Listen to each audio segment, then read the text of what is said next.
રાજકોટ શહેરમાં પ્રી મોન્સૂનની કામગીરીને લઈને કોંગ્રેસ મનપા અને શાસક પક્ષ ભાજપ સામે વિરોધનો મોરચો ખોલ્યો હતો। જ્યાં ત્રિકોણબાગ ખાતે કોંગ્રેસના કાર્યકરો અને કોર્પોરેટર રસ્તા પર ઉતરીને વિરોધ પ્રદર્શન કર્યું હતું। કોંગ્રેસે આક્ષેપ કર્યા છે કે ચોમાસાની શરૂઆત સાથે જ રાજકોટ મહાનગરપાલિકાની પ્રી મોન્સૂનની કામગીરીની પોલ ખુલી ગઈ છે। શહેરમાં પ્રાથમિક સુવિધાઓનો અભાવ જોવા મળી રહ્યો છે। કોંગ્રેસે સવાલ ઉઠાવ્યા છે કે રાજકોટ સ્માર્ટ સિટી છે કે ગંદકીનું ઘર। આ સાથે જંગલેશ્વર ડિમોલેશન મામલે એસઆઈટીનો રિપોર્ટ જાહેર ન કરવા મુદ્દે પણ ભાજપને ઘેર્યું હતું। કોંગ્રેસે આરોપ લગાવ્યા છે કે ચૂંટણી જીત્યા બાદ ભાજપના કાઉન્સિલરો પોતાના વોર્ડમાંથી ગાયબ થઈ ગયા।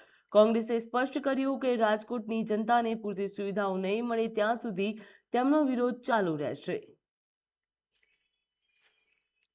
રાજકોટ મહાનગરપાલિકાની અંદર આજે જનરલ બોર્ડ ચાલી રહ્યું છે ત્યારે રાજકોટ શહેર કોંગ્રેસ દ્વારા ત્રિકોણબાગ ખાતે સવારે 11 વાગ્યાથી 4 વાગ્યા લગીન પ્રતિક ધરણાનો કાર્યક્રમ આપવામાં આવ્યો છે। કારણ કે રાજકોટમાં મહાનગરપાલિકામાં ભારતીય જનતા પાર્ટીનું શાસન છે, પણ લોકોની સુખાકારી માટે માત્ર કાગળ ઉપર કામ થઈ રહ્યું છે। મોન્સૂનની કામગીરી હોય, આરોગ્ય ક્ષેત્રે કામગીરી હોય, રોડ રસ્તાની કામગીરી હોય કે ગંદકીની કામગીરી હોય, અનેક પ્રશ્નોથી લોકો જ્યારે ત્રાહિમામ છે, લોકોનો અવાજ મજબૂત બને એના માટે આજે જનરલ બોર્ડની પેરેલ કોંગ્રેસે ધરણાનો કાર્યક્રમ ત્રિકોણબાગ ખાતે રાખ્યો છે।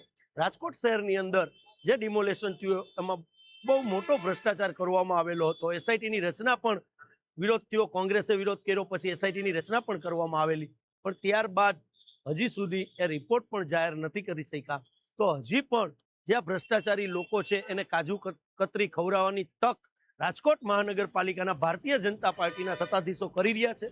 આ અવાજ બની અને લોકો જે પ્રશ્ન પૂછી રહ્યા છે એનો અવાજ બની અને આજે વિરોધ પક્ષ તરીકે ધરણાનો કાર્યક્રમ રાજકોટ શહેર કોંગ્રેસ દ્વારા ત્રિકોણબાગ ખાતે કરવામાં આવ્યો।